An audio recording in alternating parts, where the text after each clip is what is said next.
Bonjour, alors aujourd'hui c'est mon premier unboxing pour YouTube. Donc là aujourd'hui ce sera un colis provenant d'Airsoft Entrepôt. Et le truc sympa, c'est que ça faisait un petit bout de temps qu'ils ne proposaient plus les services de livraison économique, quelque chose comme 4,90 €. Récemment j'ai vu qu'il y était, donc j'ai tenté l'expérience. Et ben, pour le coup c'est même plus que positif, parce qu'habituellement je prenais le 48 heures Colissimo, et il m'arrivait la plupart du temps 3-4 jours après. Mais ça, c'est pas la faute d'Airsoft Entrepôt, je pense que c'est les services postaux suivant la région où vous habitez qui sont, ben, on va dire, moins prioritaires. Voilà. Et puis après, les heures d'ouverture de vos postes, hein, qui fait que ça peut vous emmerder ou pas. Donc celui-là, c'est grosso modo 5 € de frais de livraison et il est arrivé en moins de 3 jours. Voilà. Ça, c'est le côté cool. Bon, sinon ça, on s'en foutait. On va passer peut-être au truc le plus sympa, le véritable unboxing. Bon, alors déjà, désolé pour la qualité, hein. On fait avec ce qu'on a. Go.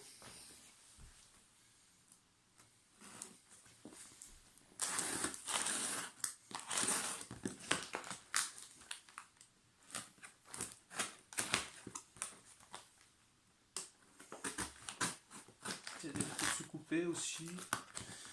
Alors.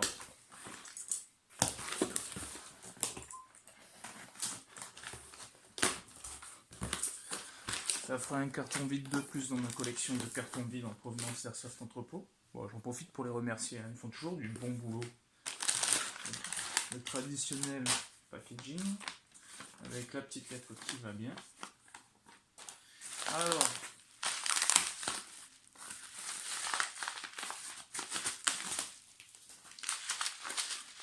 un bon gros sachet de billes bio en 0,25 qui iront avec quasiment la totalité de mes répliques, mes AEG standards, hein, à 350 fps. Une marque de billes qui est quand même de très très bonne qualité, hein. Je dirais pas que je recommande à tout le monde parce que chacun a ses petites préférences pour les billes. Mais honnêtement, pour le prix, moi franchement, j'ai pas trouvé mieux encore, hein. Ensuite, oui, j'ai commandé un paquet de petits trucs en fait, vu que j'ai pas mal de répliques à rénover ou à essayer en fait des trucs dessus. Donc ici, vous avez des tensionneurs de Prometheus. Alors on les voit pas en visuel parce qu'ils doivent être planqués entre les deux couches de carton. Mais grosso modo, voilà, comme le visuel l'indique, putain, j'espère qu'on voit quelque chose au moins. Ah oui. Voilà, ça replace votre rubber dans votre bloc hop-up. Et c'est censé accroître l'effet hop-up sur le joint.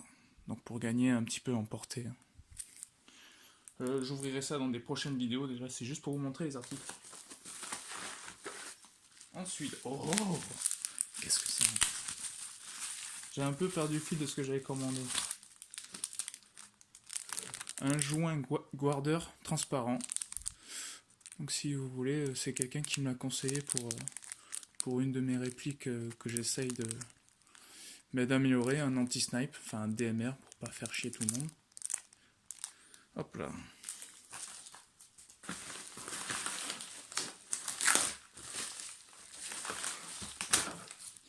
Et ça, c'est une de leurs dernières nouveautés. Ça faisait longtemps que j'en cherchais une. Il s'agit en fait d'une crosse télescopique qu'on peut surtout retrouver sur les 416 versions courtes. Et la particularité de celle-là, c'est qu'elle peut se visser sur des receivers où le tube se visse et non se visse en intégralité. Je vous montrerai ça de toute façon, vous comprendrez mieux. Voilà, donc je vais le faire juste après en plus.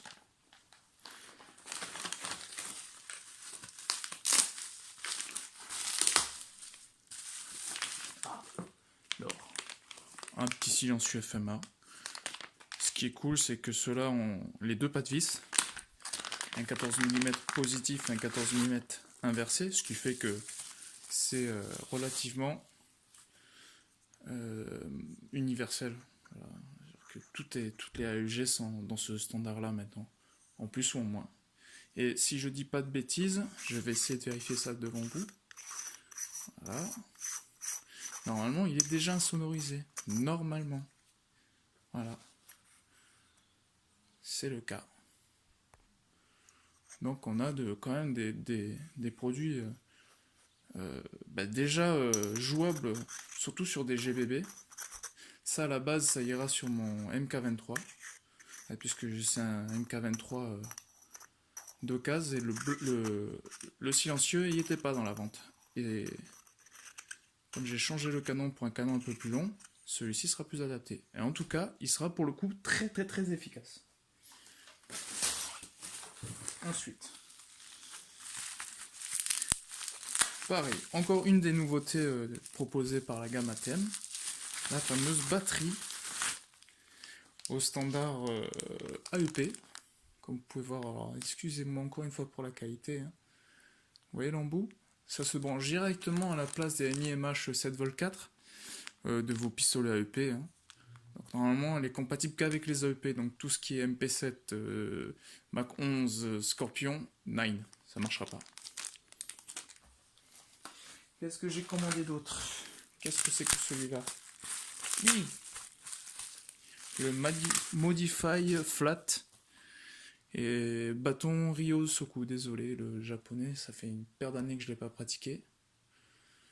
Donc c'est pareil, ce sera pour un autre anti-snipe, celui-ci plus pour mon futur M14.